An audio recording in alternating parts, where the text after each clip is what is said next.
Because how you start a story and how you end a story affects the story that you are telling. Our story starts in a garden, where in the beginning, the most beautiful, benevolent, powerful, and gracious being danced across eternity. This being, this God of three persons, was, is, and always will be united in an infinite relationship of love, sacrifice, and generosity. Everywhere that God went, life spilt out. Creation overflowed like a fountain, unable to contain its abundance. Intentionality, exuberance, and sheer unbridled joy brought all things into being. And over it all, God spoke goodness. It is good. It is good. It is good. The centerpiece of this epic symphony was humanity, infused with the very breath of life itself, made in the image and likeness of God. Man and woman stood at the heart of creation, and all was as it should be. Creative, dynamic, relational, powerful creatures. Humanity was modeled and molded on the nature and character of God, able to bless and steward, order and nurture the world around them. There was peace, and all was well. This is the opening bookend of our story. This morning, as you've journeyed here, as you sit in Battersea or at Westside, good morning, by the way, as you watch this on home or listen in on the podcast, whether you struggled to get out of the door or whether you're still preoccupied by the remaining urgent things on your to-do list, maybe this morning you're expectant about what God may be saying or doing with you today, or maybe you're distracted by all the other things in your world. I invite you in this moment to simply take a breath, to breathe in the Spirit of God, the breath of life that infuses your being and fills your lungs. Take a moment to acknowledge that your story started with peace, with goodness, with love, and with joy. That no matter what today looks like, your story started well. So, Lord, in this moment, as we continue our worship, acknowledging your presence in this space, we give you thanks that over us you declared goodness. That in your creation there is peace and there is joy. So, Lord, we again ask you to help lift our eyes and draw our attention to you and the words that you would want to speak over us in this space and at this time. Help us see you today, Lord, I pray. Amen. So, good morning. I'm Jo. I am mum to two girls, wife to one husband. I work at the Evangelical Alliance. I do a number of things at that charity, but one of the things that I do is I'm the director of the Being Human project. There's going to be a theme, and I'm sure you can spot it. Good morning to you all on the site, those watching on home, listening in the future on the podcast. Hello.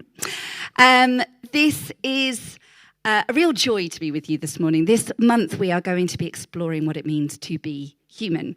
I have been working on this for a few years now, and it's because for a very long time I have had an obsession around stories and around habits. We are surrounded by stories that we tell, stories that we live by. Stories shape and form us. They shape our beliefs, they create frameworks for how we interpret events, and they create structures for our world, for our navigation, even for our own sense of self. But stories go in hand with habits, the doing of the stuff, acting out the narratives that we inhabit. Stories are embodied by actions, and actions need stories that explain and give them meaning. It is a feedback loop. A few years ago, me and my family moved to France. We lived in the southwest corner of France, just south of Bordeaux. And when we moved there, my daughters were 3 and 5, and they spoke no French. So we dumped them in a French school where they spoke no English, and it was an interesting journey. By the end of it, some of you will have heard this story before, by the end of it, my 2 very different daughters had created 2 very different coping mechanisms. One was fluent in French. She absolutely nailed it. She was top of the class by the time she left. She'd done brilliantly. The other one spoke not one word of French, but had taught her entire class English. It worked. The interesting thing is that story has now become a narrative for who they are. So when a Congolese student came into my eldest daughter's class, she sat there and spoke French to her because she knew what it was like to be alienated in a class. And when the Ukrainians started coming into the school, she downloaded the Duolingo app and started teaching herself Ukrainian so that she would be able to translate what was going on. That's one daughter, because that's her story. Therefore, that's her habit and her practice. The other one is awful at language and knows this, so doesn't even try, but she knows she can make friends with anybody. She knows she can build relationships and cross divides and create community no matter where and when she goes. And she does that everywhere she encounters. These habits and these stories have created a sense of purpose and of narrative of self. Does that make sense? We inhabit stories, and stories inhabit us. The narratives of our worlds and our actions have profound effects on how we see ourselves and the world around us. Now, this obsession with stories and habits isn't merely academic. I'm not just paid to do this. There's something really beautifully profound about it. Because at the age of 19, I sat in a car park in Skegness, same as everybody, and gave my life to Jesus. I'm sure Skegness features in everybody's testimony. It certainly does mine.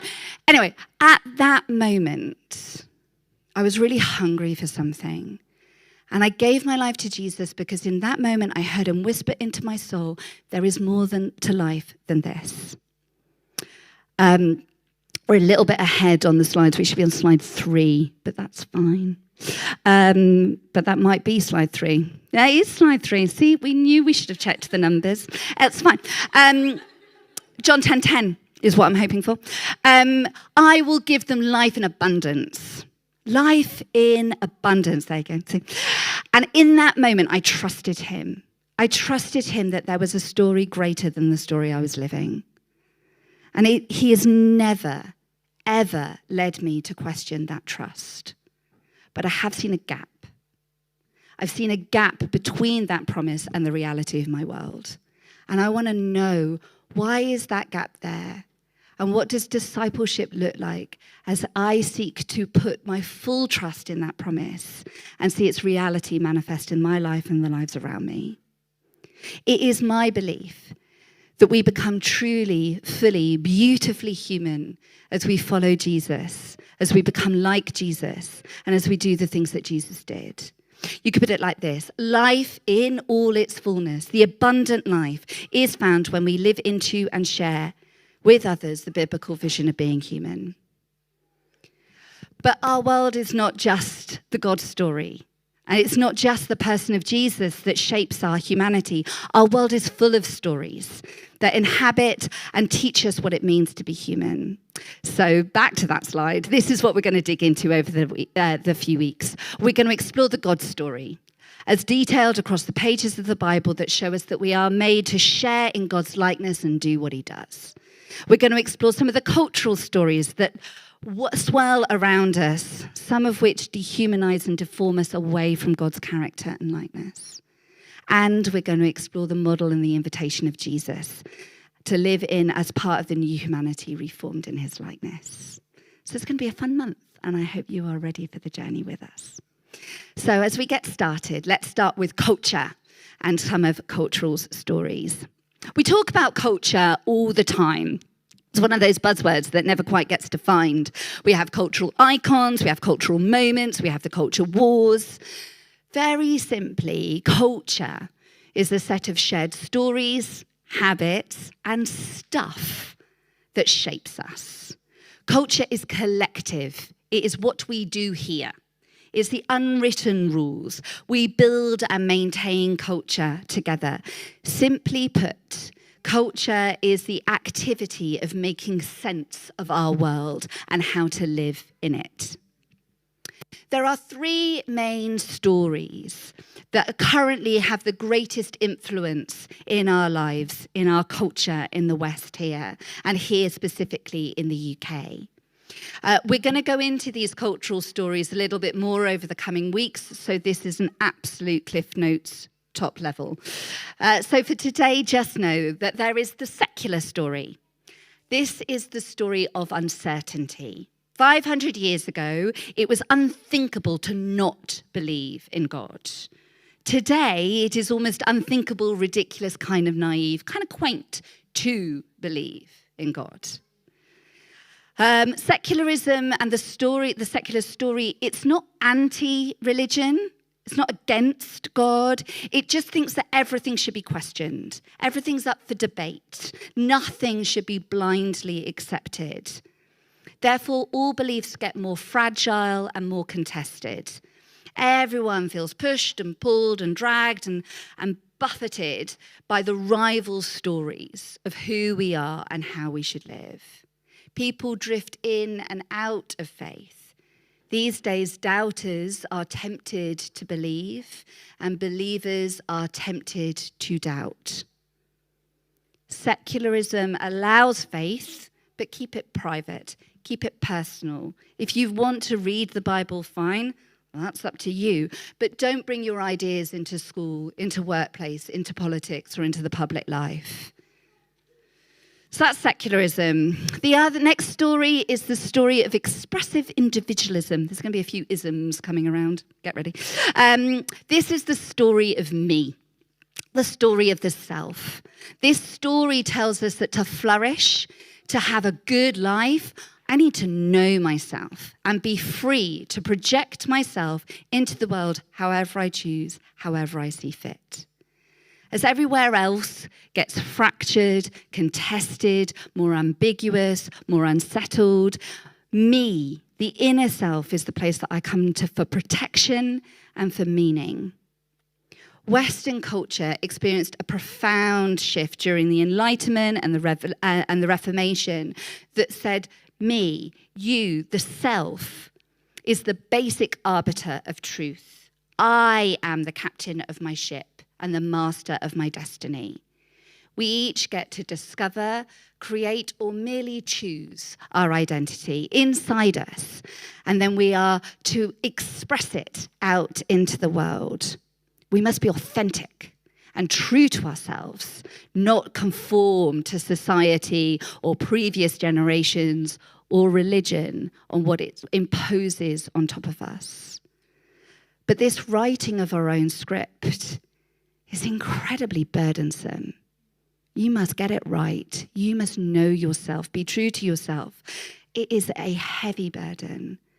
And many times we see as people go further and further inwards, it's harder and harder to cope with and be resilient to the world around. The third story is the story of postmodernism. This is a story of disruption and deconstruction. You have your truth, I have mine. Everything can be doubted. Everything is personal, and everything is perspective, not truth. This sense of doubt rejects any claims that I know what is right, merely what I feel or perceive to be good. The postmodern turn, it blurs boundaries, and instead everything becomes power and everything becomes around justice in terms of not being oppressed and not being put upon. We must deconstruct and tear down, shake off shackles of privilege or oppression, pull down power structures and institutions that have restricted us or boxed us in. Our moral conversations, the collective conversations, become about power and using our freedom to build a progressive society. But when truth is merely subjective and power is our only frame of reference, something as fundamental as justice doesn't become about truth, but it becomes about a power play. So much of our world, our stories, our habits, the good, the true, the beautiful, all of these things are formed and shaped by these fundamental stories. And they swirl around us, often quite chaotic and quite disordered, as we all have our own personal stories and our micro-narratives. Our habits then struggle to make sense and to form, and we are deformed in the process. But we have the God story, right? And this beautiful, gorgeous, greatest story is amazingly powerful. So why isn't it the loudest story in our culture? Why isn't it the most formative in our space? Why is it that the Christian story sometimes even seems too weak itself to cope with all that life throws at us? Why do others dismiss our story as weak and ineffectual? Have we shrunk our story to be swept along by some of these other cultural stories around us so that we have little to offer? Perhaps we in the UK church have too often failed to share this big God story. The story of creation, fall, redemption, new creation.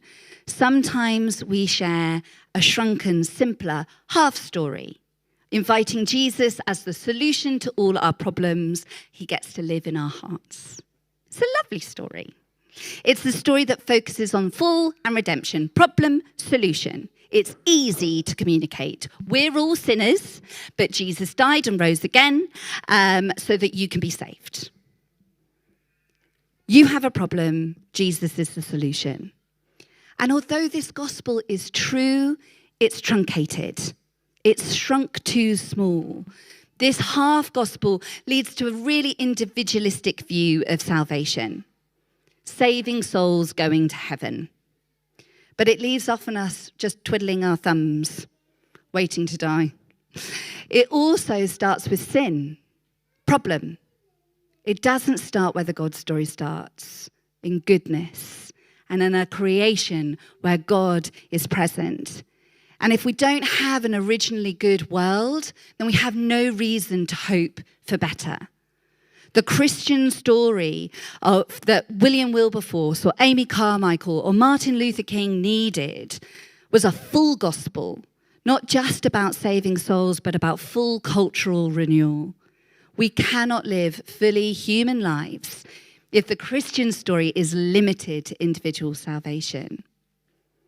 So this half story doesn't work. So we have two options with our half story. Either we shrink it even further, and we end up with a quarter story of God accepts you, he loves you, crack on. But that quarter story is so weak, it's nothing. It's not even the gospel in and of itself. It's too shallow to bear the weight of our worlds. What happens when things go wrong? If God just says, yep, you're great, see you later. Actually, the invitation is to go to the nuanced, full, complex story of the God story and find out what it means to be fully, truly human. The God story opens in Genesis 1-3, which is where I started this morning. It's this beautiful, poetic truth of who God is and who we are in him. It's in these potent chapters that we are introduced to what theologians called the Imago Dei, the image of God. So what does this mean? Well, This illustration, some of you will have heard with me. A few years ago, Paddy Putman shared it at the Vineyard Leaders Gathering, and I've nicked it ever since. I, like him, have never met the Queen. But also like him, I am certain, had she ever walked in through the front door of my house, I would instantly recognise her. I wouldn't need to be introduced to her. I wouldn't need a, hi, this is Her Majesty moment. I would know who she was. And I am sure you would have too. Why am I so convinced that we would instantly recognise somebody that we had never met? Well, because we have seen countless objects that bear her image. Coins, stamps, posters, your granny's coronation plates. We have seen her over and over again. And the same is now true for King Charles. I have met King Charles. Well, I say met.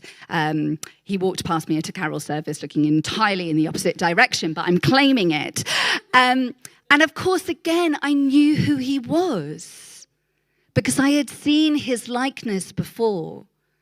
Images on objects bearing his likeness. Like the tea towels of the late Queen or the newly minted coins of the King, an image-bearing object means that when we encounter the actual image, we recognize it for who it is. An object that bears another's image isn't actually the image itself. It's not a clone or a repeat. Rather, it's a representation, a reflection, a signpost that points back to the original. Image-bearing objects represent, project, and share in the image's likeness. We are created to be God's image-bearing objects. We come from dust, but we are invited into so much more to represent, project, and share in his likeness, to be like him, and to do what he does. In the garden, as God creates, it's all good. But something different happens when he gets to humanity. We read in Genesis 1:26, let us make humankind in our image, according to our likeness. Or consider Psalm 8. This beautiful psalm that starts with this glorious refrain, O Lord, our sovereign, how majestic is your name in all the earth. You have set your glories above the heaven. But by verse 4, the psalmist is pondering this profound question. What are human beings that you think about them? What are human beings that you would pay attention to them? What does it mean to be human? We have been made a little lower than angels, but we have been crowned with glory and with honor. We are created, and we receive the character, the nature, and the purposes of God. Like a child resembles their parents, how they look, how they act, the type of character that they have, we have been made to resemble God himself. We are literally God's idols. We are to remind all of creation of God, and we are to inspire creation's worship. We have been given authority over the works of God's hands, and we are to point all of creation back to the original image. This is the idea of being God's image bearers, the Imago Dei. It is the goodness at the start of our story. It is the foundation, the truth on which our being truly, fully human rests. But every day we encounter the experience of our reality that is broken and messed up. We each bear scars and carry the regrets of what happens when we don't fully participate in the likeness and character of God, when we don't resemble the one whose image we bear. The God story recognizes that almost straight off the bat, things go wonky. In Genesis 3, we read that one day the serpent comes up to Eve for a chat. A conversation flows that sows the seed of suspicion into Eve's mind. Is God truly good? The serpent is subtle. The weapons of the enemy are lies, and his battlefield is the mind. He flips God's invitation for life in all its fullness and makes it sound stingy. He doesn't tell Eve to eat from the tree of knowledge of good and evil. Rather, he undermines her trust in God, suggesting that God is somehow holding out on her, denying her something that she wants and stopping her from living life in all its fullness. Have you ever heard that accusation that God is a killjoy, that the religious life is restrictive and dull, that life is grey with God, and that the hedonistic life is the one full of colour and of joy and of fun? This is where that all started. The whisper in her ear that she shouldn't trust God with what's important to her. You can know everything for yourself. You won't die, suggests the serpent. Instead, your eyes will be open and you'll be able to discern good and evil for yourself. The seduction is that we can be the same as God, significant in our own right. We don't have to trust somebody else. We get to rely on ourselves. Eve finds herself doubting the goodness and faithfulness of God. Can God be trusted? Is he holding out on me? Will he let me down? And the serpent capitalizes on that doubt. She takes the fruit, and in an instant, everything is changed. Life isn't good anymore. Life is literally cursed. But the mess and the corruption in our world isn't the fatal flaw our enemy desired. Before the very act of creation itself, God had a plan to restore humanity's representative nature back to itself. The plan was Jesus. The moment when God became human and shows us the truly, fully human life. Jesus is the true image of God. He emptied himself so that he could elevate humanity back to its true image-bearing role. And we're going to see over the coming weeks how Jesus does this and how we look to him. In the life of Jesus, he shows us the image of a good and true God who knows each of us, invites us to know him and to know and make him known. The life of Jesus that shows us the image of a loving and relational God who selflessly and fearlessly loves us and enables us to love others the same. The life of Jesus that shows us the image of a personal and present God who comes near us, becoming like us so that we may never be alone. The life of Jesus that shows us the image of an active and generous God who invites us to partner with him, bringing order out of chaos, hope in hopeless places, and light in the darkness. It is Jesus who shows us life in abundance. It is Jesus who managed what none of us have ever managed, to know the Father, to love like God, to draw close to the Father, and to bring life out of darkness like he did.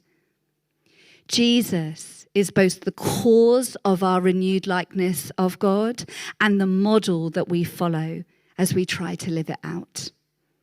He shows us who God is, who we are meant to be, and shows us what a life lived in obedience with God looks like.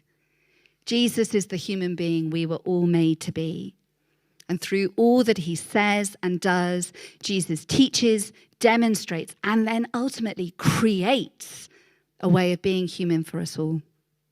He shows us how to fully, truly bear the image of God. Remember how I said at the beginning how you start a story and how you end a story affects the story that you're telling? Our story starts in a garden, but it ends in a city where life flows like a river, where healing grows on a tree, where the tears are wiped away, where there is no more grief, no more pain, no more death, no more separation, for the old order of things has passed away. Our story ends in a city where people can enter freely to be with their God, who is also their friend. Our story ends with the new humanity, participating in the flourishing of creation fully and completely, a city where everyone is known. Our story may not be finished yet, but we do know, thanks to Jesus, how it ends. With the abundance of life flowing again, and the longing in each of our hearts quenched, because God makes his dwelling place with us. This is the fullness of our story, the goodness of our beginnings, and the beauty of what is to come. And these bookends of our story shapes our lives today, the habits and the practices of our lives, the expression of our humanity as we look to Jesus. I'd like to invite the bands to come back on across the sites, and as they do so, take this moment to consider, maybe today, you just need to simply turn your eyes back to Jesus, to look at his glorious face, to see in him who you were always meant to be, to accept his invitation to participate in his life in all its fullness. Maybe Jesus is asking you to look at him and see who he sees when he looks at you. Maybe today you need to put your trust again in the goodness of God and let go of the doubt that he's going to let you down. Maybe today you need to trust again that your story started well, that you are the image bearer of a good God, that even in the mess of your current world, the story you currently inhabit, God delights over you, and he invites you to partner with him once again. This is the briefest of introductions into the good, true, and beautiful story of our humanity. And we're going to explore these in more depth over the coming weeks. So as I hand back to the teams at Battersea and at Westside, and we close our time here together with the most precious of our habits as we worship, I'd just like to invite you to consider, what is God speaking to you in this moment as you seek to bear his image, resemble his likeness, and come once again to the fullness and the goodness of your story? Let's stand and let's worship together.